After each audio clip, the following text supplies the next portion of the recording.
भगवद्गीता अध्याय 1 श्लोक 27 तान समीक्ष कोणते सर्वान बंधून वस्थितान कृपया पर्याविष्टो विषिदन्निद्म ब्रवीत। अर्थ तिथे उपस्थित असलेल्या आपल्या सर्व नातेवाईकांना पाहून कुंतीचा पुत्र अर्जुन करुणेने भारावून गेला आणि त्याने खोल दुःखाने पुढील शब्द उच्चारले। भगवद्गीता अध्याय 1 श्लोक 28 अर्जुन उवाच दृष्ट्वेम स्वजन कृष्ण युयुत्सुं समुपस्थितं सीदंती मम गात्राणि मुखच परिशुष्यति। अर्थ अर्जुन म्हणाला, हे कृष्णा, येथे युद्धासाठी उभे असलेले आणि एकमेकांना मारण्याच्या इच्छेने उभे असलेले माझे स्वतःचे नातेवाईक पाहून माझे हातपाय थांबत आहेत आणि माझे तोंड कोरडे पडत आहे।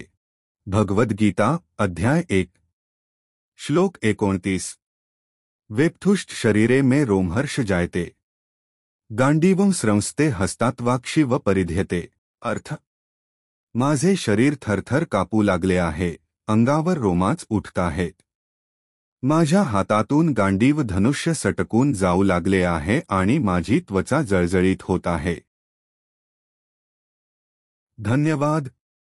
व्हिडिओ आवडली असेल तर लाईक, शेअर आणि सबस्क्राईब करा।